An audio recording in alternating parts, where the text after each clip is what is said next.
Welcome back everyone. In this video, we'll be talking about a couple of redactions made to the Quran, and as we do so, we'll be posing some questions for Muslims and their popular claims about the Quran's preservation, whether written or oral. Let's begin with a review of the compilation of the Quran as it began with Abu Bakr. He said to Zayd, "Search for fragmentary scripts of the Quran and collect it in one book." This was very difficult for Zayd compared to shifting a mountain. Zayd said, "So I started compiling the Quran by collecting it from leafless stalks of date palm trees, pieces of leather, hides, stones, and so forth, and also from the memories of men." From the beginning, then, we see that the Quran was not primarily preserved in memory. Notice the diversity of sources that Zayd used. Leafless stalks of date palm tree, pieces of leather and hides, and from stones, and from memories. Surely the Caliph had the authority to simply call everyone who had memorized the complete Quran together. Just sit them down at a table,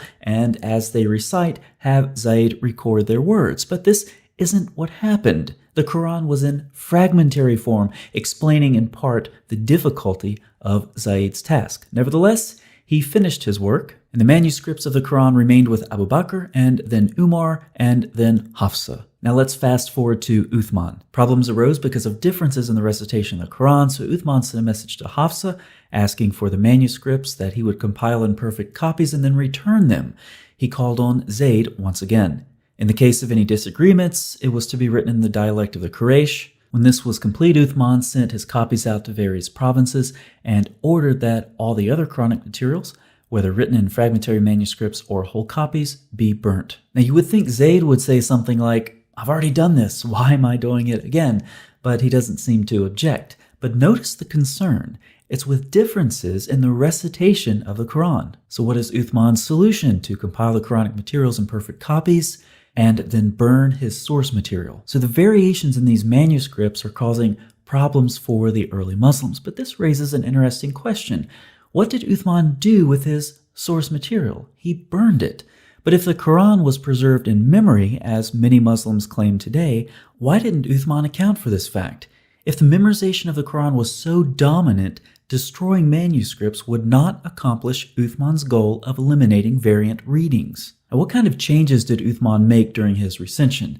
Well, of course, it's difficult to tell when you burn your source material, but we do have some reports about some problems with Uthman's recension. Numerous tafsir and other sources describe the 200 verses that were once in Surah 33. But when Uthman wrote out the codices, he was unable to procure more of it than there is today. And interestingly, according to Ubay ibn Ka'b, during the lifetime of Muhammad, Surah 33 had 286 verses. Notice these were recited in the lifetime of Muhammad and then lost after.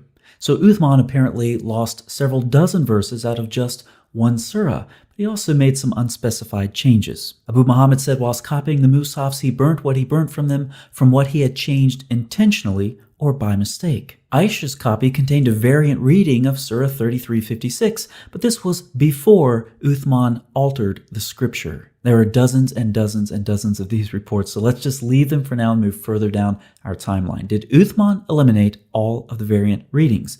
No, he did not. In the early 8th century, Al-Hajjaj, who is the governor of the Caliph Abdul Malik, is talking about a reading attributed to Abdullah ibn Masud, and he doesn't like it. He doesn't like it at all. I mean, he really doesn't like it. Al-Hajjaj swore that he would erase Ibn Masud's reading from the Mus'haf, even if it would be with a rib of a swine. On these early manuscripts, if you want to erase the ink off the parchment, you have to scrape it off with a stone or something of that sort. In this case, Al-Hajjaj says he would scrape Abdullah ibn Masud's reading off the manuscript with the bone of a pig. This is the guy revising your Quran, Muslims. And of course, it doesn't stop there. He also said he would kill anyone who is using Abdullah ibn Masud's reading. But this is ironic because Muhammad apparently said, learn the recitation of the Quran from these 4 persons, and Abdullah ibn Masud is one of them. So at the time of Al-Hajjaj, apparently this narration didn't exist, or he didn't know about it, or he didn't care because he demonstrably violated what Muhammad says in this hadith. Now, what kind of changes did Al-Hajjaj make? Once again, it's difficult to tell, but we can try to paint a rough picture. The sources report that the Caliph, Abdul Malik, instructed his advisor Al-Hajjaj to revise the text of the Quran by changing the consonantal skeleton of certain words. He also introduced vowels and diacritical marks for the first time. Sounding much like Uthman, the sources also report that any codex whose consonantal skeleton was not identical to that of the Umayyad Codex was recalled and destroyed. This would explain why little or no manuscript evidence has survived that would make it possible to verify the nature of any change or changes introduced at that time. Also, we have Al-Kindi and Abraham of Tiberias. They say that Hajjaj gathered together every last copy and caused to be omitted from the text many things. Kindi avers to his Muslim addressee that all that I have said is drawn from your own sources, and this would appear to be so, for we find notices in Arabic sources that Hajjaj ibn Yusuf wrote exemplars of the Quran and sent them to the chief cities, that he changed the wording or eliminated variant readings, or introduced diacritical marks into the text. So just like Uthman, al-Hajjaj destroyed the competing copies and then put his manuscripts into circulation. But his destruction was more widespread than Uthman's.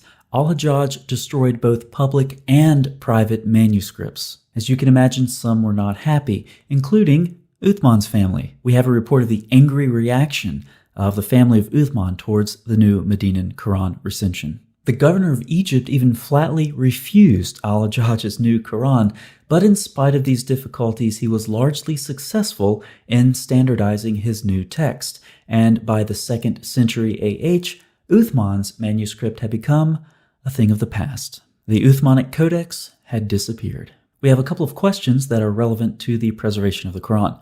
Whose Quran or recension was memorized or preserved? Was it Muhammad, Uthman, or al-Hajjaj? Further, who gave Uthman or al-Hajjaj the authority to redact the Quran?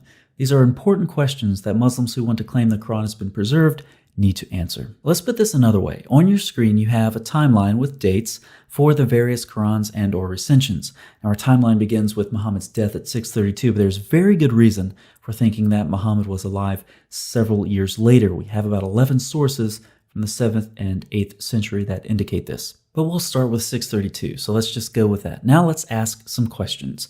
Which Quran has been preserved along this timeline? If it's the one from Muhammad in 632, then why was Zayd's collection needed? And why was it so difficult to collect the Quran? Why did he need to collect it from so many different fragmented sources? How do we know Abu Bakr's Quran was reliable at all? Moving on to Uthman around 650, why was Uthman's standardization needed? Why repeat Abu Bakr's work done just over 15 years earlier? If the Quran was memorized as Muslims claim, then why the differences? And why did Uthman destroy manuscripts? If the Quran was memorized, this would have done no good. Who gave Uthman the authority to do this? What changes did Uthman make? Similar questions can be asked of al-Hajjaj in the early 8th century.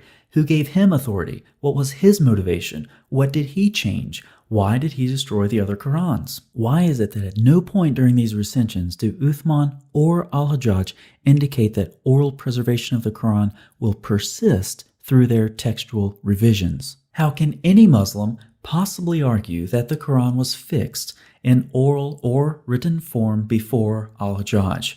The data say it was not. The concept of a fixed Quran in either Muhammad's time or Uthman's time is complete fiction. Now, there's more. Muslim scribes, just like other scribes, would count the words in their manuscripts as a way to detect errors in their copying. So let's look at some of these differences. With the verses, we do have a couple of abbreviations here. These just refer to the modern version with or without the Bismillah, depending on how many chapters you put that with. We also have variations in the number of words from about 77,200 up to 77,900, and consonants vary from about 300,000 to 363,000. Don't you wish we had word counts for all of those manuscripts that were destroyed? So Muslims, regarding the preservation of the Quran, which of these, if any, correspond to the memorized or the written Quran? One of them? All of them? What criteria do you use to choose between them? Which of these is the superior reading? We've been told there's only one Quran. Why all of these variants? Why all of these revisions? And why do we have so many variations, given that so many manuscripts were destroyed?